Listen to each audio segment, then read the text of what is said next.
apologies for not making this video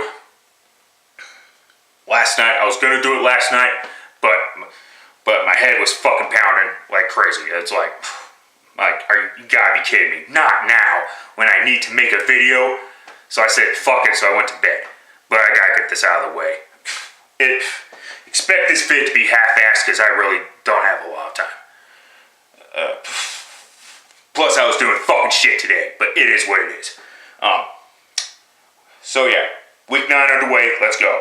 Broncos defeating the Chargers, 35-21. Peyton Manning, another outstanding day for him. In a regular season game. Try it in a postseason game. Let's listen, I'm happy Peyton Manning's with the Broncos and shit like that. But at the same time, it's like, come on. Come on. I mean, it is what it is. Plus, the Chargers had a few bullshit penalties, but then again, you know what? A lot of games are bad. You know, bad calls. I mean, not excusing the referees here, but yeah, that should have remained a fumble on the fumble penalty, on the fumble call. And then the penalty, defensive holding, late in the fourth quarter. It is what it is. But yeah, Peyton Manning got going. Juwan Thompson, 2 touchdown runs. Of course, he wasn't really the lead running back. How about Emmanuel Sanders? Holy shit, 3 touchdown receptions in the for him, which of course required for all 3, which was all 3 of Peyton Manning's touchdowns, by the way. Yeah. Of course, Keenan Allen had to score a touchdown on the Broncos again at Sports Authority Field. That's what he always does every time he visits Denver. We saw it last year in the 2 games. And Antonio Gates, he still got it. He still got it. Simple as that. All right, moving on. Oh, by the way, Broncos 6-1, Chargers 5-3, and have lost 2 in a row. Denver has a commanding lead in the AFC West for now. Lions defeating the Falcons 22-21, and it's quite simple. The Lions slept in the first half, and then in the second half, it was the Falcons' turn to sleep. That's basically what it was. Matt Ryan played. The Falcons were playing like a legit playoff team in the first half, and then the second half they were playing like the Raiders or something, or not the Raiders, the Jaguars or whatever. They were playing like shit, basically. But in all seriousness, and I forgot to mention. I keep forgetting to mention the Prater field goal controversy, because Prater missed the field goal late in the fourth quarter when the Lions were coming back, right? You know, the Lion fans were about ready to send death threats to Matt Prater, because once again, you got another kicker who misses field goals, like the first 2. But then a delay of game penalty saved the Detroit Lions. Who says all penalties are costly in the National Football League? And no, and absolutely not. You should still not have the option to decline it because a play was not run. It was a delay of game. Besides, that was not the reason why the Falcons lost. The momentum started to turn when the Falcons gave up a 3rd and 25 for a touchdown. A beautiful touchdown by Matthew Stafford, by the way. You know, it is what it is. Falcons, they need to get this turned around quickly. Mike Smith, he needs to get his shit together as well, or he's going to be gone. Falcons cannot afford another 4-12 season, or 5-11, or even 6-10, or 7-9. They're gonna have to go 7-1 to save their season and to save Smith's job. It's gonna be tough. Good news is the NFC South is completely fucking weak. Falcons 2-6 again. Lions are 6-2 and in sole possession of first place. More on that in a second. Vikings. Fuck you, Tampa. Fuck sakes. Every fucking time. Fuck you, Bucks. Vikings defeating the Buccaneers 19-13 in overtime. And speaking of which, of course, it had nothing to do with Teddy Bridgewater. He played okay, but he didn't play. He still sucked in some ways. It had more to do with how well the Vikings defense played. I mean, granted, they gave up a score to put the game in overtime in the first place. Actually, no.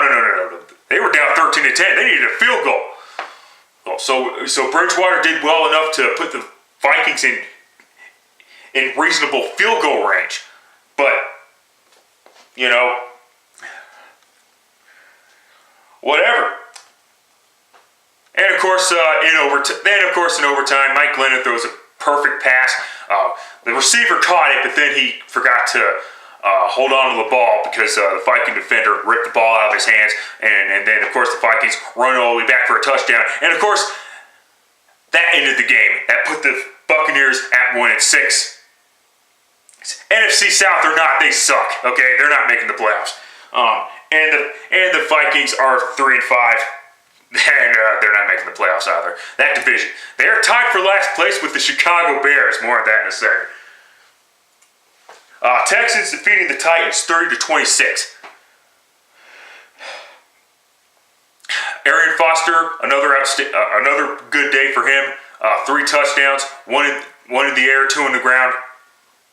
And Mettenberger played like a rookie. And it's just simple as that. Not much. Other than that, not much happening. So there you go. Moving on. By the way, Texans 4-4.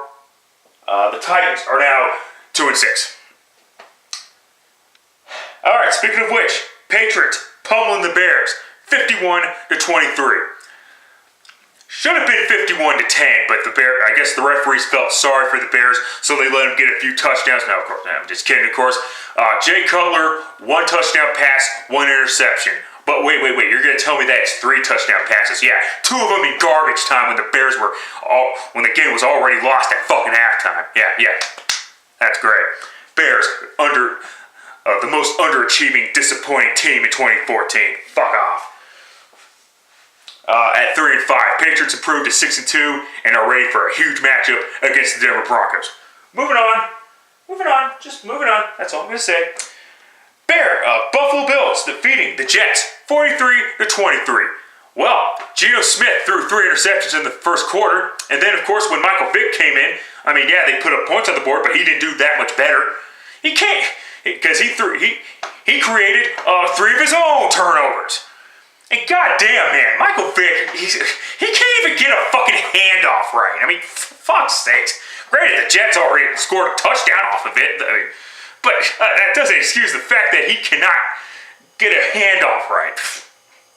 Oh, lots of quarterbacks have that problem. Why do you always rip Vick?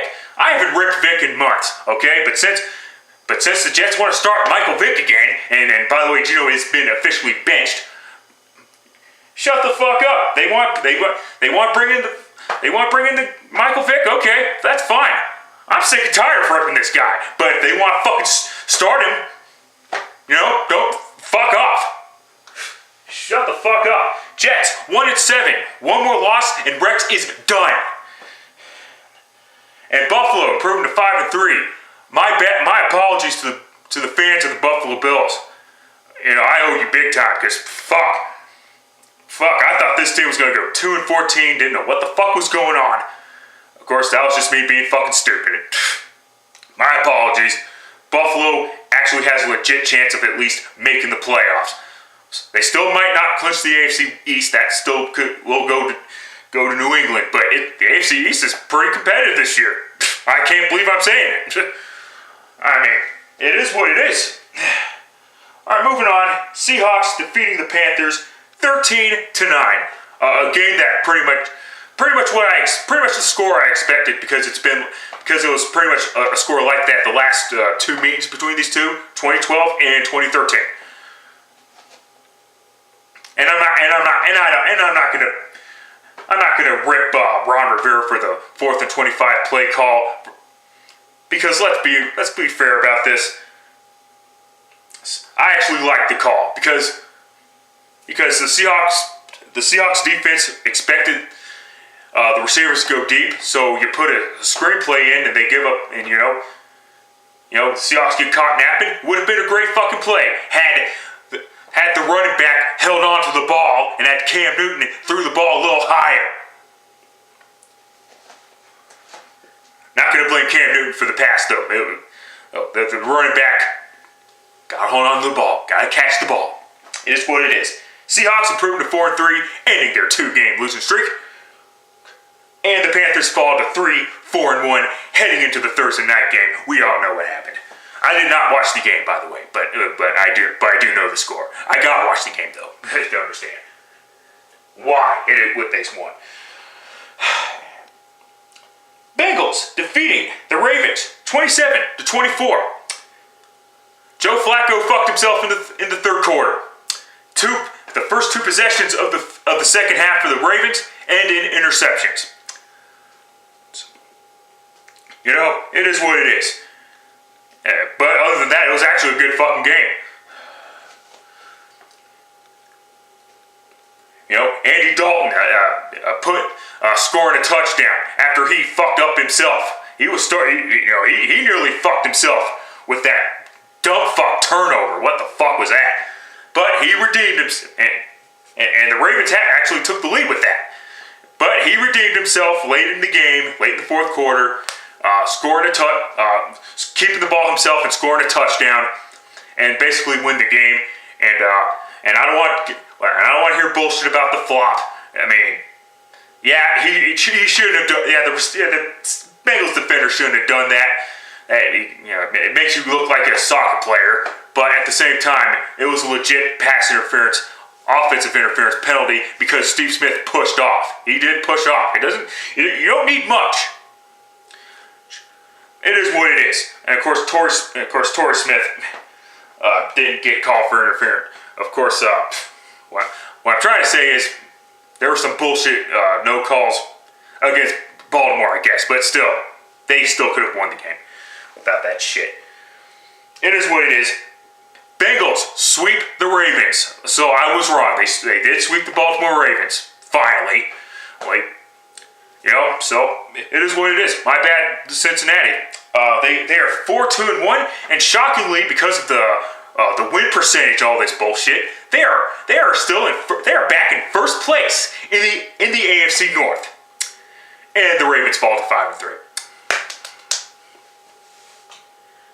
Dolphins defeating the Jaguars 27-10.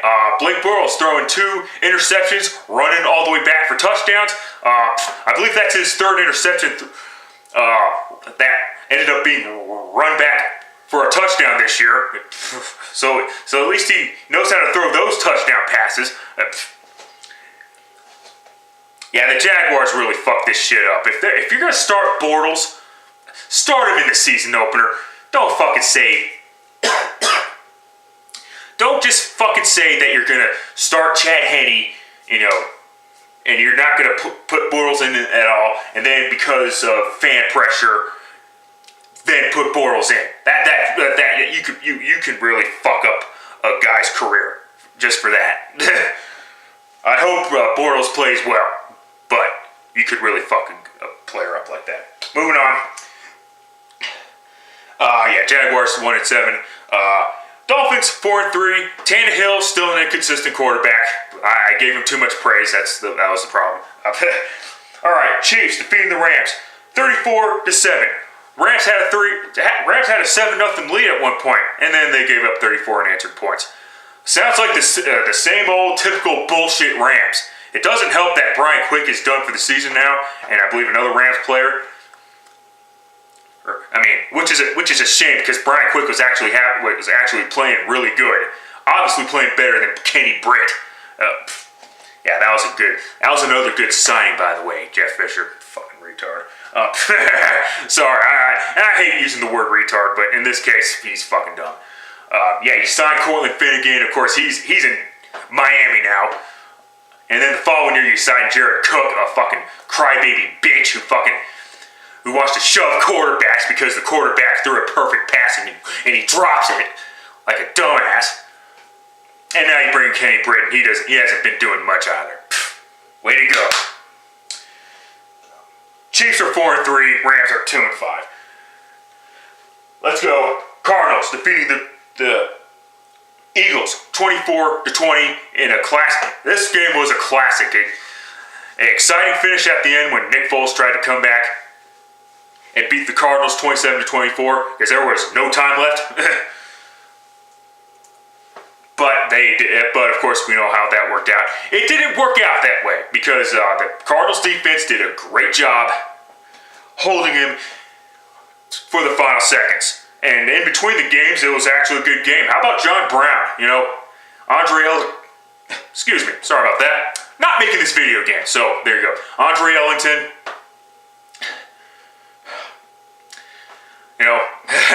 Larry Fitzgerald. Shit. And then on the Eagles, Jeremy Maclin does a great job. Nick Foles threw a couple of dumb fuck picks. Yeah, I'm not giving up on Foles. This is what we expected, quite frankly. I mean, let's be realistic about it. Come on. Eagles fall to 5-2. Cardinals improved to 6-1. Tied for the best record in the NFL. Would have had the second best if it wasn't thanks to the Redskins. Moving on quickly. Browns beating the Raiders 23-13. Hoyer start. Both the quarterbacks didn't play too bad. It's just that they couldn't get the job done scoring touchdowns until the Browns started doing it late in the ball game. And then the Raiders score a garbage touchdown at the end. Raiders are still winless. Fuck sakes. Browns improved to 4-3. But are in dead last because of the fucking win percentage bullshit. Whatever. Moving on. Steelers defeating the Colts 51-34 in the highest scoring game of 2014. Roethlisberger, what a fucking day for him.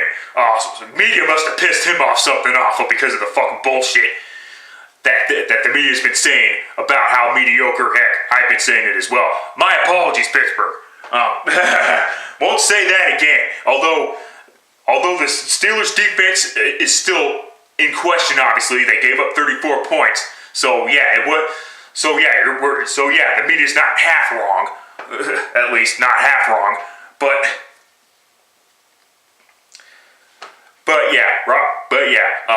So that game humbled me.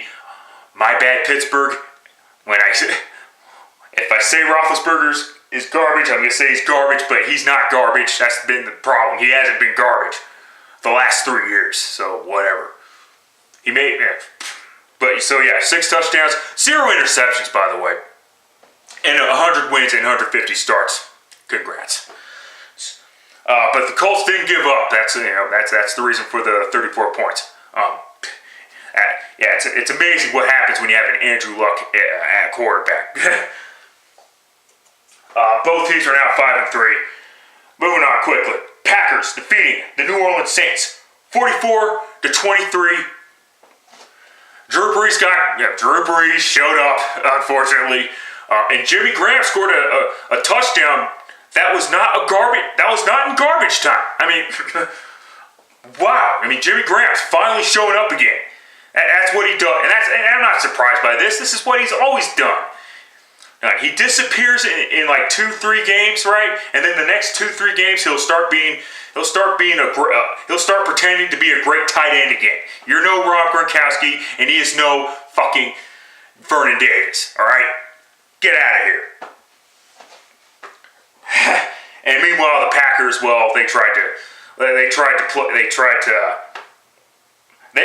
Packers were actually playing good despite the crowd noise of New Orleans. But then, of course, everyone's going to blame Rodgers' injury or whatever. Well, I'm sorry. It is a significant injury if it was bad. But of course, the Packers have a bye week. But Rodgers threw some interceptions that were not his fault. This is what really bothers me about Aaron Rodgers haters, a.k.a. the Tebow groupies from 3 years ago.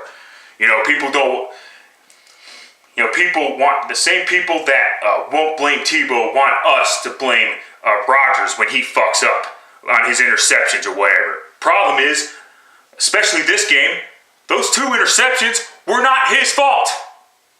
I mean, fuck off. So no, I'm not going to blame Aaron Rodgers for the loss. The receivers could have done a better job of catching the football. I mean, seriously.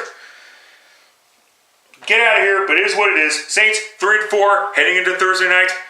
Packers fall to 5-3 and are out of first place. No longer tied for first place. That belongs to the Lions. And my bad to the Detroit Lions as well, because I thought they were going to miss the playoffs. So obviously they're going to make the playoffs.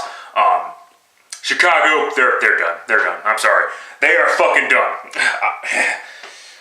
They might make a late second half push, but it won't be enough.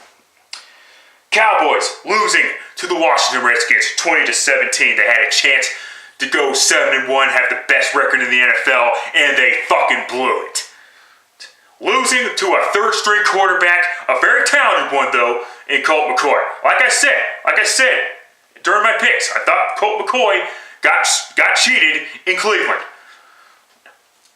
Of course, I forgot to mention what ended his career in Cleveland was that James Harrison hit. But at the same time, you could argue that James Harrison hit was when McCoy was out of the pocket. But anyway, I'm backtracking.